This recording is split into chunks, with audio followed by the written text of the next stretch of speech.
My new Aquamaxxx 22 gallon long, and I'm gonna tell you a little about the tank, a little about the backstory, and a little bit about myself because this is my first YouTube video. So let's see how this is gonna go. So here's some backstory about me in the reefing hobby or just the fish hobby in general.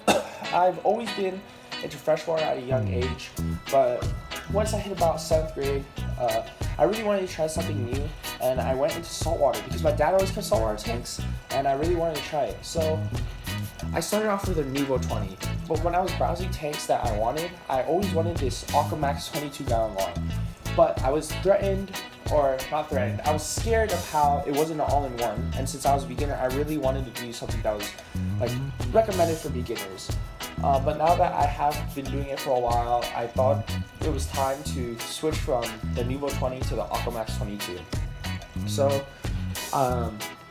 some things that I really like about this build is it's kind of minimalistic. I really like, there's a heater, the power head right there, and then I am using this Aquaclear 110 filter with some carbon in it, and there's biological media in there.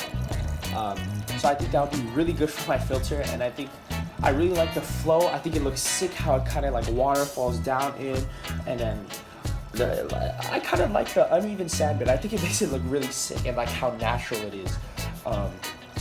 Something else I really want to talk about is this Fluval Reef LED light. I like how it's 36 inches, and I like how I can have customability with it. There's an app and I can control what it is, what colors I want at a specific time, how strong each light is, and I can have it manual. I don't need a timer like with the plug. I can just do it all via the app. So now I'm going to show you some of the cords that I have and my favorite pieces that I have. So here we have a mushroom Recordia Yuma, and then there's an orange Yuma back there. I picked that up at Reef, California.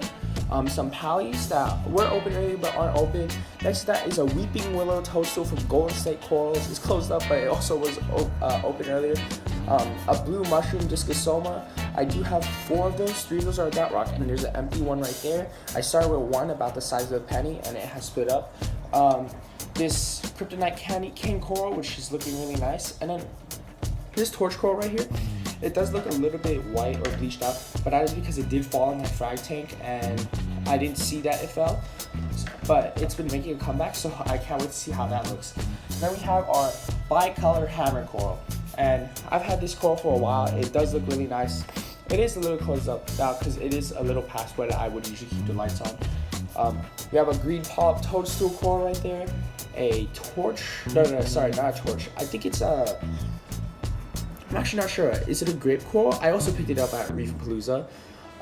Another coral I picked up at Reef Palooza is this tiny little hammer coral, which looks pretty sick if you do say so. If I do say so myself. And here's a Kenya or tar tree. I'm not sure which one this is. And then there's a Simulator finger leather, which is one of my main colonies in this tank, and I think it adds a lot of height and color to the tank itself. We have our elegance coral, or we actually have 2 elegance corals. This big one, and then there's a small one back there. But this big one is being really interesting right now. It's kind of fluffy and poofy right now. It kind of looks like really soft. And the tentacles are a little smaller, so I wonder what's happening right now. Usually it's not like this. And then here we have the other elegance coral that I also picked up at Reef Palooza because it was cheap, so I just got it. It looks really nice. And then behind that we have a green cabbage leather coral and a hammer that actually some of the polyps do look like frog spawn, and I think that's really cool actually how it looks. And then we have some xenia right there. And then we have a zoophrag right here that isn't open. And we have some pulsing xenia that I fragged and I put on top of the rock here for the rock skin. And then we have some space invader that wasn't doing too well, but hopefully it will come back and it'll be doing well in this tank. Some dark green pallies, a matte GSP, a Kenya tree, and then of course my cleanest ship, as you see, who loves the GSP mat for some reason now. And yeah, so I want to talk about the tank. I did hook it up with some Bahama Oolite sand, about 40 pounds, and I think that was a perfect amount. Some sites of the tank are really high in sand, some of them are pretty low in sand. As you can see, it's not flat, it's all here, and because flow lands right there, it dips. The sand looks really nice. I really like how it's really fine grained and it looks really nice. Some other things I do want to talk about are future stocking ideas.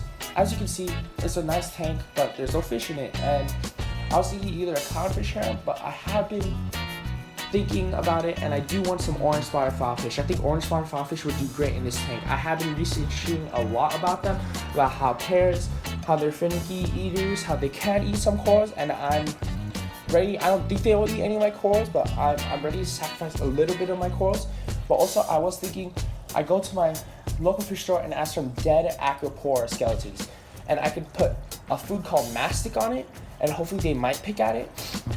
I also saw that they do feed off brine mysis strips, so I will be ready for frozen brine, frozen mysis, and vitamins to supplement it with. And then also I saw it did eat marine Formula 1, or some people said they can get onto it, so I will be thinking about that too. But also, if I do get them, I'm thinking about getting a couple acropora frags, or just some cheap acropora frags that I can give to him, or them, sorry. So while I try to wean them off, in case it takes a little longer than I think it will, they do have a little bit of a food source. I think it's a ballsy move, but I really want to try it, and I think I can have success with it. Yeah, that is all I really wanted to talk about. Future plans is just to get more corals, to keep up my maintenance on water changes. I think I am going to switch salt. I used to use, what is it called? Yeah, the orange box. I don't know what it's called, but it's a cheaper one. But I do want to try either Red Sea or Tropic Marine salt. I've heard great about both of those, or Fritz Red salt. All varying ranges and prices. It's just how I'm feeling. I think I'm going to try the Tropic Marine, and hopefully this tank will go far. And let me know what you think on my stocking ideas, if I should or shouldn't do it, if it's ballsy, and let me know what you think of the tankscape.